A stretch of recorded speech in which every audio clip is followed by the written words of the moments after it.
ਅੱਗੇ ਆਪਾਂ ਗੱਲ ਕਰਦੇ ਹਾਂ ਪੰਜਾਬ ਦੀਆਂ ਜਥੇਬੰਦੀਆਂ ਜਾਂ ਧਾਰਮਿਕ ਹੋਣ ਜਾਂ ਬੰਦੀ ਸਿੰਘਾਂ ਦੀ ਰਿਹਾਈ ਦੀ ਹੋਵੇ ਜਾਂ ਕਿਸਾਨ ਜਥੇਬੰਦੀਆਂ ਹੋਣ। ਕਈ ਵਾਰੀ ਮੁੱਦਾ ਤਾਂ ਇੱਕ ਹੁੰਦਾ ਆ, ਪਰ ਇਹਨਾਂ ਦੇ ਜਿਹੜੇ ਰਸਤੇ ਆ ਉਹ ਵੱਖ-ਵੱਖ ਹੋ ਜਾਂਦੇ ਆ। ਜਿਸ ਤਰ੍ਹਾਂ ਹੁਣ ਕਿਸਾਨ ਜਥੇਬੰਦੀਆਂ ਆ, ਇਹਨਾਂ ਦੇ ਧਰਨੇ ਅੱਡ-ਅੱਡ ਹੋ ਗਏ।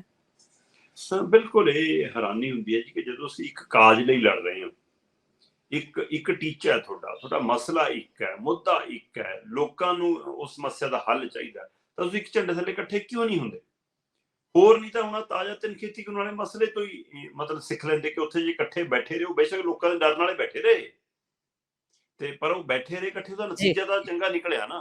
ਸੋ ਹੁਣ ਜਦੋਂ ਆ ਕਣਕ ਦਾ ਮਾਮਲਾ ਆਇਆ, ਕਣਕ ਦੀ ਖਰੀਦ ਦਾ ਮਾਮਲਾ ਆਇਆ, ਕੇਂਦਰ ਨੇ ਜਿਹੜਾ ਉਹ ਫੈਸਲਾ ਸੁਣਾਇਆ ਕਿ ਅਸੀਂ ਰਾਹਤ ਦਿੱਤੀ ਹੈ ਜੀ, ਪਰ ਉਹ ਰਾਹਤ ਦੀ ਆੜ ਦੇ ਵਿੱਚ ਸਮਝ ਆ ਗਈ ਕਿ ਦਾਣਾ ਟੁੱਟਿਆ ਹੋਵੇ, ਦਾਣਾ ਬਦਰੰਗ ਹੋਵੇ, ਦਾਣਾ ਮੋਜੂ ਹੋਵੇ, ਹੈਨਾ, ਦਾਣਾ ਸੁੰਗੜ ਗਿਆ ਹੋਵੇ।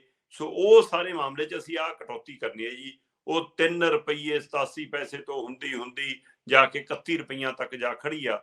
ਸੋ 6% ਤੋਂ ਉੱਪਰ ਵਾਲੀ ਦੀ ਜਿਹੜੀ ਕਟੌਤੀ ਆ ਉਹ ਕਿੱਥੇ ਤੱਕ ਜਾ ਖੜੀ ਆ? ਉਹਦਾ ਨਤੀਜਾ ਕਿ ਕਿਸਾਨਾਂ ਨੂੰ ਆਪਣੀ ਫਸਲ ਦਾ ਝਾੜ ਦਾ ਮੁੱਲ ਵੀ ਪੂਰਾ, ਜਿਹੜਾ MSP ਹੈ ਉਹਦੇ ਅਨੁਸਾਰ ਵੀ ਪੂਰਾ ਨਹੀਂ ਮਿਲ ਰਿਹਾ। ਹੁਣ ਤਾਂ ਤੁਸੀਂ MSP ਨਾਂ ਦੀ ਰਹਿ ਗਈ, ਹੁਣ ਕਣਕ ਝੋਨੇ ਦੀ ਵੀ, ਇਹਦਾ ਮਤਲਬ ਇਸ ਫਾਰਮੂਲੇ ਤੇ ਵੀ ਆ ਗਈ ਸਰਕਾਰ। ਸੋ ਇਸ ਲਈ ਉਹ ਵੱਡਾ ਘਾਟਾ ਪੈ ਰਿਹਾ। ਉਹਦੇ ਵਿੱਚ ਹੁਣ ਕਿਸਾਨ ਜਥੇਬੰਦੀਆਂ ਕਹਿੰਦੀਆਂ ਕਿ ਕੇਂਦਰ ਆਪਣਾ ਫੈਸਲਾ ਵਾਪਸ ਲਵੇ। ਪੰਜਾਬ ਸਰਕਾਰ ਨੇ ਹਰਿਆਣਾ ਦੀ ਤਰਜ਼ ਤੇ ਇੱਕ ਫੈਸਲਾ ਲਿਆ ਕਿ ਜੇਕਰ ਕੇਂਦਰ ਕਟੌਤੀ ਕਰਦਾ ਹੈ, ਅਸੀਂ ਉਹ ਭਰਪਾਈ ਅਸੀਂ ਕਰਕੇ ਦੇਵਾਂਗੇ। ਉਹਦਾ ਅਸੀਂ ਮਤਲਬ ਜਿੰਨਾ ਘਾਟਾ ਕਿਸਾਨ ਨੂੰ ਪਊਗਾ ਕੁੱਲ MSP ਦੇ ਹਵਾਲੇ ਨਾਲ, ਜਿੰਨੀ ਉਹਦੀ ਕਟੌਤੀ ਹੋਗੀ ਦਾਣਾ ਬਦਰੰਗ ਹੋਣ ਕਾਰਨ ਜਾਂ ਮੋਜੂ ਜਾਂ ਟੁੱਟੇ ਹੋਣ ਕਾਰਨ, ਉਹਦੀ ਭਰਪਾਈ ਪੰਜਾਬ ਸਰਕਾਰ ਕਰਕੇ ਦੇਊਗੀ। ਹੁਣ ਕਿਸਾਨ ਜਥੇਬੰਦੀਆਂ ਕਹਿੰਦੀਆਂ ਕਿ ਦੋ ਗੱਲਾਂ ਨੇ। ਪਹਿਲੀ ਗੱਲ ਤਾਂ ਇਹ ਐਲਾਨ ਹੈ ਅਜੇ ਤੱਕ ਸਰਕਾਰ ਦਾ, ਪੰਜਾਬ ਸਰਕਾਰ ਦਾ, ਕਿ ਅਸੀਂ ਭਰਪਾਈ ਕਰਾਂਗੇ। ਉਹਦਾ ਤਰੀਕਾ ਨਹੀਂ। ਜੇਕਰ ਕੇਂਦਰ ਵਾਲੇ ਪੈਸੇ ਜਿਹੜੇ ਕੱਟ ਕੇ ਆ ਰਹੇ ਨੇ ਉਹਦੇ ਨਾਲ ਹੀ ਫਿਰ ਜਾਂਦਾ ਅਦਾ ਕਰਨ। ਕਿਹੜਾ ਫੰਡ ਰੱਖਿਆ, ਕਿਹਨੂੰ ਹਦਾਇਤ ਕੀਤੀ ਹੈ, ਕਿਹੜੇ DCA ਨੂੰ ਫੰਡ ਭੇਜਤੇ ਕਿ ਨਾਲ ਦੀ ਨਾਲ ਜਾਰੀ ਹੋਣਗੇ, ਕੌਣ ਕਰੇਗਾ, ਇਹਦੇ ਬਾਰੇ ਕੋਈ ਅਜੇ ਦਿਸ਼ਾ ਨਿਰਦੇਸ਼ ਨਹੀਂ ਗਏ। ਇਸ ਲਈ ਐਲਾਨ ਹੈ ਕਿਤੇ ਐ ਨਾ ਹੋਵੇ ਮੂੰਗੀ ਵਾਲਾ ਧੋਖਾ ਹੋ ਜਾਵੇ।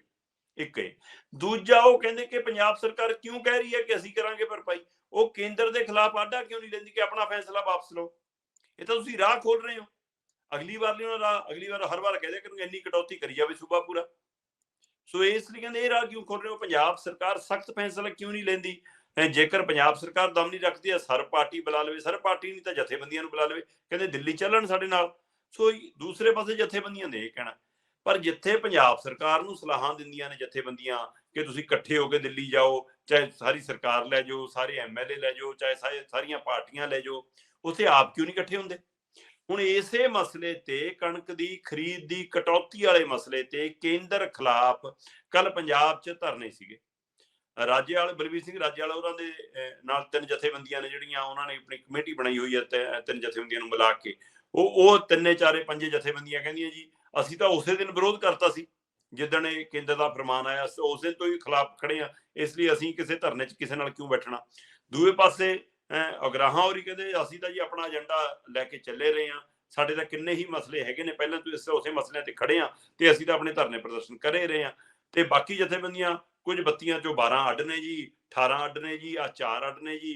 ਕਿਸੇ ਨੇ 4 ਘੰਟੇ ਲਈ ਅੱਡ ਧਰਨਾ ਲਾ ਲਿਆ, ਕਿਸੇ ਨੇ ਮੈਮੋਰੈਂਡਮ ਦੇਤਾ, ਕਿਸੇ ਨੇ ਪ੍ਰਦਰਸ਼ਨ ਕਰ ਲਿਆ। ਕੱਲ ਪੰਜਾਬ 'ਚ ਰੇਲਾਂ ਰੁਕੀਆਂ, ਕਰੀਬ 23 ਜ਼ਿਲ੍ਹਿਆਂ ਦੇ ਵਿੱਚ 28 ਥਾਵਾਂ ਦੇ ਉੱਤੇ 33 ਕਿਸਾਨ ਸੰਗਠਨਾਂ ਨੇ ਵੱਖ-ਵੱਖ ਰੂਪ ਦੇ ਵਿੱਚ ਰੇਲਾਂ ਰੋਕੀਆਂ।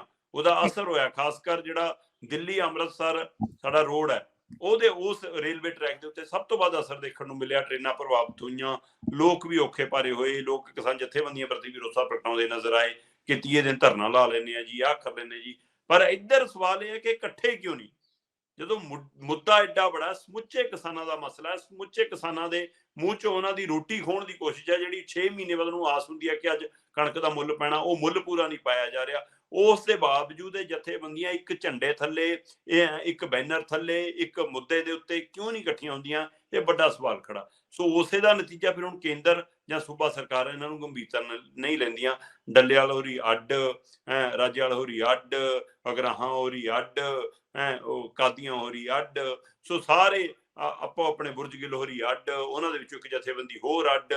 ਸੋ ਇਹ ਇੰਨਾ ਖਲਾਰਾ ਪੈ ਚੁੱਕਿਆ ਕਿ ਜਿਹਦੇ ਕਾਰਨ ਲੋਕ ਹੁਣ ਸਮਝ ਨਹੀਂ ਆਉਂਦੀ ਕਿ ਕਿਹਦੇ ਮਗਰ ਜਾ ਕੇ ਬੈਠੀਏ, ਕਿਹਦੇ ਮਗਰ ਨਾ ਜਾਈਏ। ਇਹਦੇ ਵਿੱਚੋਂ ਕਈ ਵਾਰ ਤਾਂ ਇਹ ਪਿੰਡਾਂ ਦੇ ਲੋਕ ਸੋਚਦੇ ਕਿ ਆਪਾਂ ਜਾਓ ਹੀ ਨਾ। ਸੋ ਉਹ ਵੀ ਇੱਕ ਕਾਰਨ ਹੈ। ਪਰ ਕੱਲ ਪੰਜਾਬ ਦੇ ਵਿੱਚ 33 ਕਿਸਾਨ ਸੰਗਠਨਾਂ ਨੇ ਵੱਖੋ ਵੱਖ ਥਾਵਾਂ ਦੇ ਉੱਤੇ 28 ਦੇ ਕਰੀਬ 23 ਜ਼ਿਲ੍ਹਿਆਂ 'ਚ ਰੇਲਾਂ ਰੋਕੀਆਂ, ਰੇਲਵੇ ਟਰੈਕ ਤੇ ਬੈਠੇ, ਤੇ ਉਹਦੇ ਨਾਲ 4 ਤੋਂ 5 ਘੰਟੇ ਗੱਡੀਆਂ ਰੁਕਣ ਨਾਲ ਲੰਮਾ ਸਮਾਂ ਰੇਲ ਆਵਾਜਾਈ ਪ੍ਰਭਾਵਿਤ ਰਹੀ। ਪਰ ਇਹਦਾ ਅਸਰ ਲੋਕਾਂ ਤੇ ਤਾਂ ਪਿਆ ਜਿਨ੍ਹਾਂ ਨੇ ਕਿਤੇ ਨਾ ਕਿਤੇ ਜਾਣਾ ਸੀ, ਪਰ ਸਰਕਾਰਾਂ ਤੇ ਮੈਨੂੰ ਅਜੇ ਕੋਈ ਅਸਰ ਨਜ਼ਰ ਨਹੀਂ ਆਇਆ। ਨਹੀਂ ਤਾਂ ਸ਼ਾਮ ਤੱਕ ਕੋਈ ਸੁਨੇਹਾ ਆਉਂਦਾ, ਅਜੇ ਤੱਕ ਕੋਈ ਸੁਨੇਹਾ ਨਹੀਂ ਮਿਲਿਆ। ਸੰਘਰਸ਼ ਲੰਬਾ ਵੀ ਹੋ ਸਕਦਾ।